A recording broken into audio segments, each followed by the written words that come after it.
Salut l'équipe, aujourd'hui on va parler buteurs. Est-ce qu'on peut gagner de l'argent en pariant sur les buteurs? Let's go!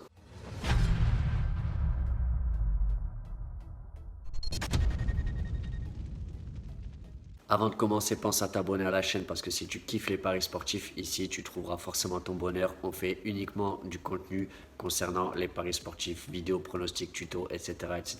Bref, passons à la question du jour. Est-ce qu'on peut gagner de l'argent en pariant sur les buteurs? Moi, personnellement, je pense que oui. Je joue des buteurs et je partage ces pronostics avec les membres de mon club privé quasiment chaque week-end.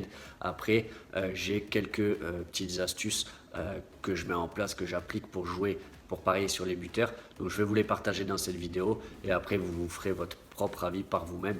Pensez à me dire en commentaire quel buteur vous jouez. Est-ce que vous jouez les buteurs ou pas? Est-ce que vous trouvez que c'est rentable ou pas? Comme ça fera du débat et ça fera avancer la communauté.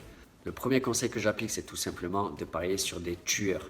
Je ne vais pas parier sur des mecs comme Germain de l'OM, Briand des Girondins ou Delors de Montpellier. Vous voyez, je choisis plus des mecs style Lewandowski, Ronaldo, Salah, Mané, Vardy, des tueurs comme ça. Enfin bref, la liste elle est longue, je ne vais pas tous vous les faire, mais vraiment, voilà, des finisseurs purs et pas des mecs qui marquent une fois tous les 6-7 matchs.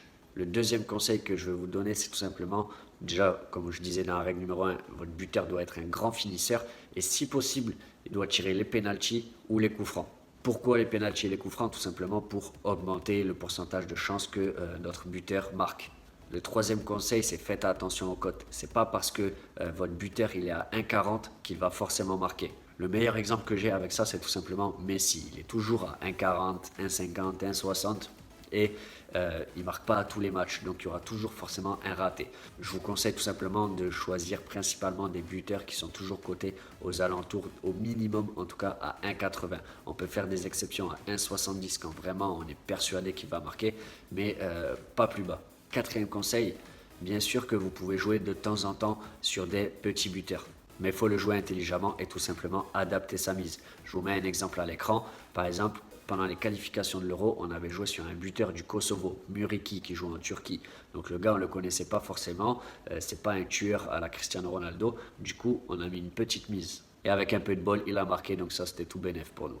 Alors tout à l'heure, je vous disais de ne pas parier sur eux, mais par exemple, Briand, Valère Germain, enfin non, Germain non, jamais.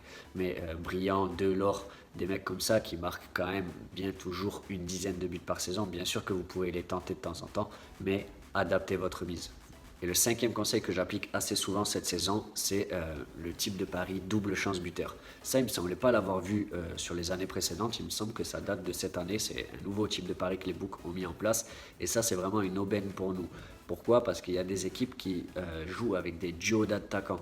Exemple, l'Inter Milan, Lukaku Martinez. Si tu en choisis un des deux, c'est l'autre qui marque, tu as le seum. Alors vaut mieux, tu vois, réduire la cote, tu prends les deux, au moins s'il y en a un des deux qui marque, boum, t'encaisses. Je pense à l'Inter Milan, je pense aussi à Monaco, Ben Yedder Slimani. Je pense aussi à Liverpool, Salah, Mané. C'est très souvent compliqué de faire un choix entre les deux. Du coup, boum, double chance. Firmino, on sait très bien qu'il marque très rarement et que son but principal à lui, c'est pas de marquer. Il a un style de jeu un peu à la Olivier Giroud. Il aide ses coéquipiers à marquer. Du coup, Salah, Mané pour Liverpool, c'est le top.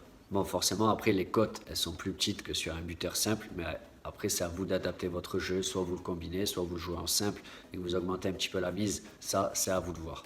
Maintenant, si tu veux recevoir la liste des buteurs que j'affectionne le plus, je t'invite tout simplement à cliquer sur le lien que j'ai mis dans la description et tu recevras par email tous les buteurs que je surveille chaque week-end à chaque fois que leur équipe joue. Et pour ceux qui sont débutants dans les paris sportifs, je vous invite aussi, il y a un autre lien dans la description. Ça, c'est une formation vidéo où je vous explique comment bien débuter dans les paris sportifs et surtout les erreurs à éviter, les erreurs que font 99% des débutants et qui vous permettra d'éviter tout simplement de perdre des centaines, voire des milliers d'euros, comme la plupart des gens font quand ils commencent les paris sportifs. Vous pouvez également me rejoindre sur Instagram si ça vous intéresse pour voir ma vie de parieur plus au quotidien. Et sur ce, l'équipe, moi je vous dis ciao YouTube. Call her how it is. Hendrix.